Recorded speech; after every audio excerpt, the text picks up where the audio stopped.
Hi, I'm Steph Bloom and I'm a specialist fitter for wide horses for AH saddles. This is a video to look in a little more depth at the choice of girth straps and what influence it will have on the fit for your saddle. So it will have a big influence, and this often isn't realised. We touched on it briefly in another video recently, but I wanted to go into more depth. We've had cases where horses have been lame, basically because the girth straps have been used incorrectly for a long period of time, and fixing the girth straps did more than injections, joint injections. So, you know, this has got some sort of serious consequences. Girth straps, in our opinion, their main use and the main influence on which you choose is aligning your saddle with your horse's girth groove. So where your horse's girth groove is, how far back their shoulder blade is, are the only real things that matter when you're looking at a kind of base girthing. From there you may adjust it depending on what stability you get, if you've got any asymmetries. But all of our saddles have got 4 girth straps. You can see the back one's just pulled very slightly forwards there. We have the point strap, which is attached to the tree point at the front. That's why it's called the tree point, and hopefully at the top there you may be able to see this stitch line, and that is around the tree point. It's in a pocket on the sweat flap on top of the panel here, so you can generally find it. If you have a saddle with Velcro knee rolls, it can be more difficult because you don't see the stitch line because it sits in the fluffy bit of the Velcro, in the female side of the Velcro. But most of our saddles have got the point strap attached slightly to the back of the point. Sometimes they can be more squarely on the point, but we certainly these days prefer them on the back. And then you've got, so we call that the point strap or point 1. So you've got 1, 2, 3, 4, and 4 is the balance strap. Now you can see that this is attached almost at the back of the sweat flap, so it's pretty much as far back as it will go. If your 4th strap or 3rd strap maybe you're thinking of using it in place of a balance strap, if it isn't attached that far back, then it's not going to have the same effect. It is the widespread of these straps that really gives them this wide range of use. So I'm not going to go massively into detail, because the first piece of advice, certainly for our customers with their saddles, is please go to your fitter every time. Drop them a note, say whatever's happening that you think you need to fix, or you can't remember which girthing. Although if you've had a fitting sheet, certainly most of our fitters will be writing down which girth straps you should be using going forwards from any appointment with them. So I would always urge my customers to go and check their fitting sheet, and that will tell them which girth straps they should be using. But if you're thinking of changing your girth strap usage for any reason, please contact your saddle fitter and just let them know what you want to do and maybe why. And they can at least say, okay, that may fix this issue, but watch out for X, Y, Z, because if it's not the right thing to do, you are going to cause more problems. So I'm going to talk about a couple of different aspects, and then it really is down to you understanding that once the saddle is correctly back behind the shoulder blade, and that does mean the front edge of these tree points, which is there, not right at the front of the saddle as you can see, it is a little further back and will depend on the flap cut. So you can ignore the flap cut, you go to the tree points every time. So that means you don't need to worry about whether it's a dressage or a jump, and where the flap sits, go to the tree points. So these must sit roughly 2 inches behind the shoulder blade. It might vary a little, but again, if you're in any doubt, please ask your saddle fitter. Once the saddle is sat in the correct place, you then are looking at where the girth groove is. And the classic for a very forward girth groove is to use the point strap, that is what it's for, to drop the girth as forwards as possible towards that forward girth groove. So if your girth groove is aligned pretty much with the front of the flap, you need to be using girth straps here. So if you start to use the strap at the back, can you see how diagonal that would have to go to reach the girth here? You know, that is going to create, trying to describe it simply, it's a longer line. It's a longer distance from there to the girth groove. So what it's going to try and do is it's going to try and equalise that and shorten the distance. A diagonal pull is going to pull, literally.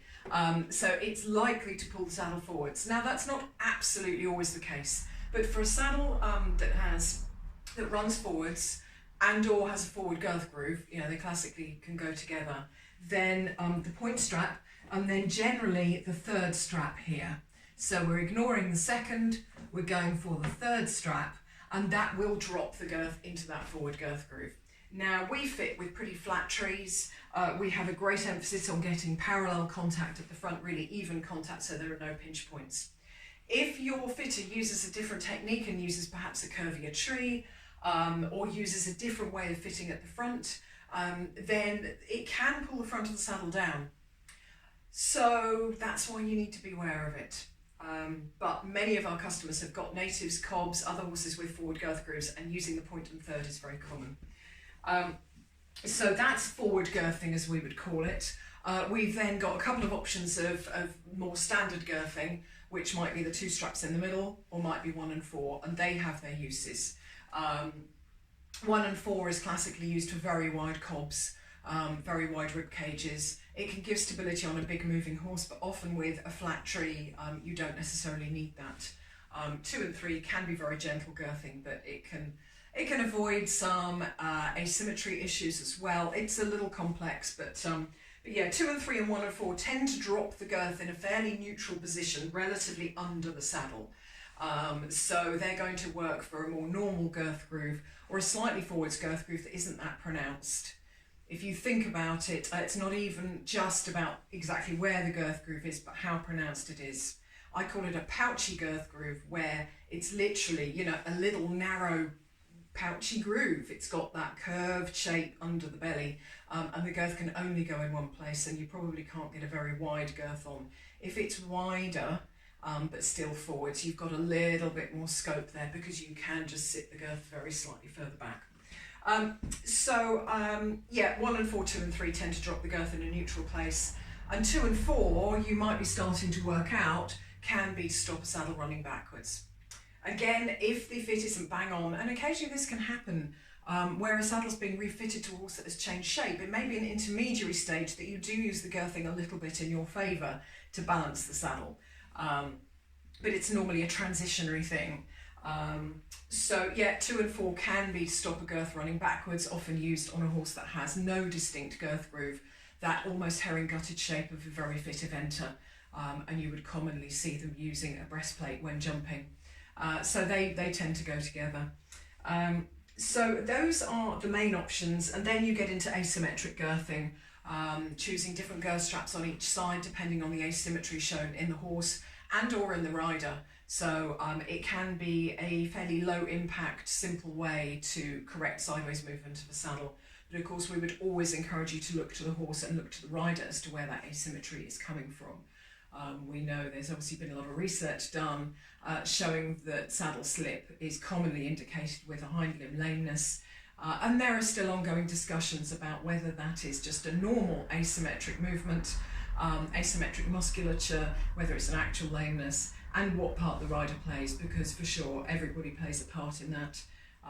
And there's aspects of rotation of the rib cage as well, whether you're keeping the rib cage upright. So lots of different things to think about with that, but certainly that asymmetric girthing can be very helpful. Our dressage saddles mostly have 4 long straps, certainly as standard, that's what we tend to put on our saddles. And you can have a saddler remove the girth straps that you don't need, depending on the webbing arrangement. So you should have a saddler check that, or consult with your saddle fitter to check whether that is a good thing to do. But otherwise, have a girth with a big keeper at the top. You can tuck all 4 in, and it means when your fitter comes out and there's a question mark over would a different girthing arrangement help, if you've got the girth straps there, you can try them, and you don't have to have them sewn back on. So we probably encourage you to leave them on if you possibly can. So that's a real quick guide to girthing. Please don't take this as gospel. It is not a DIY guide, and it is not necessarily transferable to other saddles, but that is the basis of how we use girthing, and it's to impart to you that if you start using 2 and 4 on a horse with a forward girth groove, you're probably going to end up with the saddle up over the horse's shoulders, and that's going to make it look even more pulled down at the back. So these things do kind of go together. So yes, please take it really seriously. Switch your girth straps for a year and you could run into serious problems. So go back to your fitter in the first instance.